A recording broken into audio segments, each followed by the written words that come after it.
নমস্কার বন্ধুরা, পলি কিচেনে জানাই আপনাদেরকে অনেক অনেক স্বাগত। আজ আমি তোমাদেরকে তৈরি করে দেখাতে চলেছি কচুরলতি, একটা দারুণ রেসিপি। আমরা কিন্তু সচরাচর কচুরলতি রান্না করে খাই চিংড়ি মাছ কিংবা ইলিশ মাছের মাথা এইসব দিয়ে। আজ আমি এগুলো ছাড়াই শুধু রান্না করে তোমাদেরকে দেখাবো। টেস্ট হবে অসাধারণ। প্রথমেই এখানে আমি কচুরলতি নিয়ে নিয়েছি আর কচুরলতি গুলো ভালোভাবে ছাড়িয়ে ধুয়ে পরিষ্কার করে নিয়েছি। অবশ্যই দেখে নেবেন কচুরলতি যেন না চুলকায়।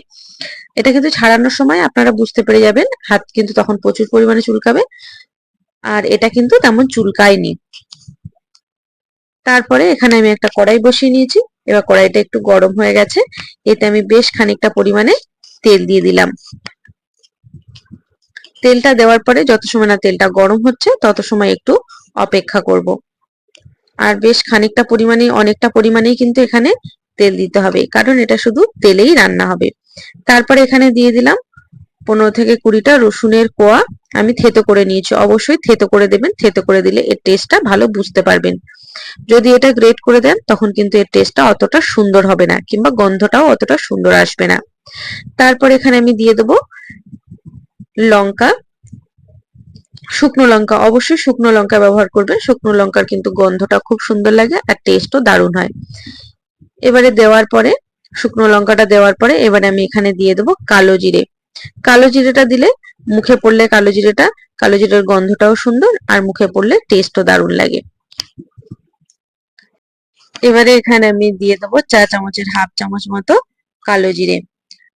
এবারে লঙ্কা, কালো জিরে আর রসুনটা যত সময় না লাল হয়ে যাচ্ছে তত সময় কিন্তু এটাকে ভেজে নিতে হবে। এখানে দেখেই বুঝতে পারছেন রসুন আর লঙ্কাটা কিন্তু সুন্দরভাবে ভাজা হয়ে গেছে, আর এটাতে কিন্তু সুন্দর একটা গন্ধ উঠছে। এবারে এটা আরো একটু আমি ভেজে নেব। তারপরে এতে দিয়ে দেবো কেটে রাখা কচুরলতি গুলো। এবারে সমস্ত কচুরলতি গুলো এখানে আমি দিয়ে দিলাম।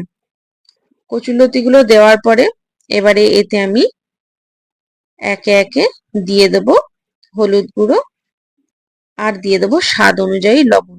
প্রথমেই কিন্তু একেবারে বেশি লবণ দেবে না, যেহেতু কচুরলতি এটা কিন্তু একটু কমে যাবে। তার জন্য কিন্তু অবশ্যই প্রথমে অল্প দেবেন, তারপরে টেস্ট করে লবণটা দেবেন। এবারে এগুলো আমি ভালোভাবে একটু নেড়েচেড়ে এটাকে ঢাকা দিয়ে দেবো, যাতে লবণ হলুদটা পুরোপুরি ভাবে এই কচুরলতির গায়ে লেগে যায় বা মিশে যায়। সমস্ত উপকরণ একটু উল্টে পাল্টে নেড়ে চেড়ে দেবো। আর দেখে বুঝতে পারছেন বেশ কিন্তু অনেকটা পরিমাণেই তেল দিয়েছি। এটা কিন্তু সম্পূর্ণ রান্না হবে এই তেলেই। এতে কিন্তু আমি এক্সট্রা কোনো জল ব্যবহার করব না। এটা কিন্তু এই তেলে দিয়েই সিদ্ধ করে নেব। তার জন্য ভালোভাবে এখানে আমি উল্টে পাল্টে নিয়েছি। এবারে এটাকে ঢেকে দেব।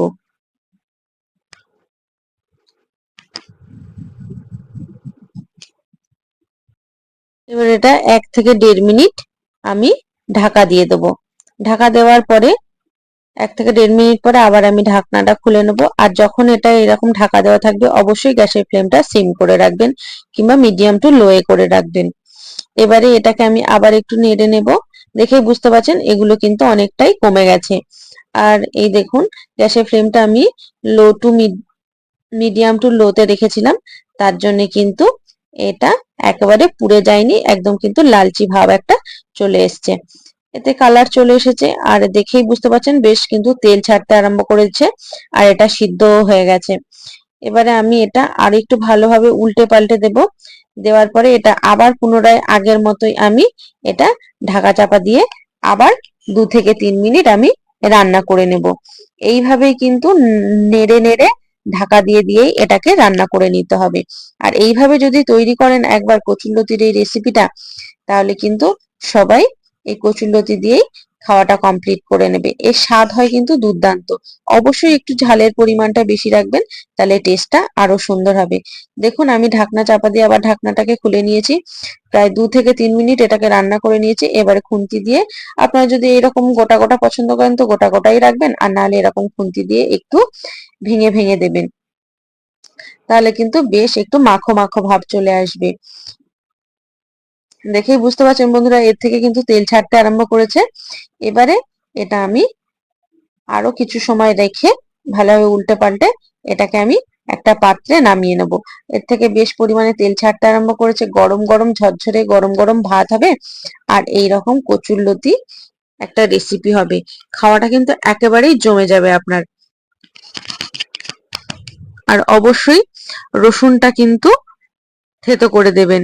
এবারে আমি টেস্ট করে আর একটু সামান্য লবণ লাগবে, তার জন্য একটু লবণ আমি এতে দিয়ে নিলাম। দিয়ে আবার এটাকে একটু ভালোভাবে মিশিয়ে নেব। দিয়ে আবার একবার টেস্ট করে নেব।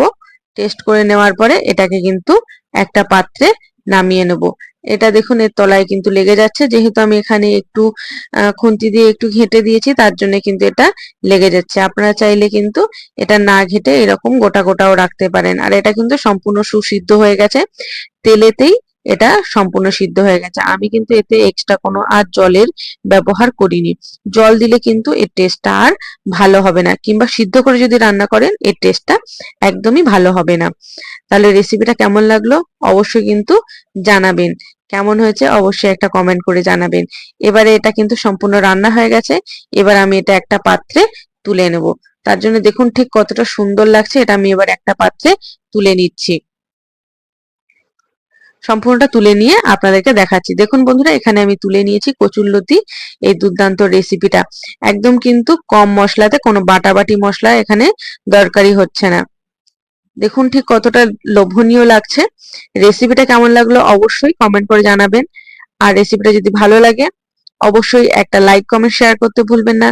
আর চ্যানেলে নতুন হয়ে থাকলে অবশ্যই চ্যানেলটাকে সাবস্ক্রাইব করে পাশে থাকা বেল আইকনটি প্রেস করে নোটিফিকেশনটা অন করে রাখবেন। যখনই আমি নিত্য নতুন কোনো রেসিপি আপলোড করব সবার প্রথমে আপনাদের কাছে নোটিফিকেশন পৌঁছে যাবে। তাহলে সবাই ভালো থাকবেন, সুস্থ থাকবেন। নতুন একটা রেসিপি নিয়ে খুব শীঘ্রই আপনাদের সামনে হাজির হব। এখনকার জন্য বিদায় নিলাম।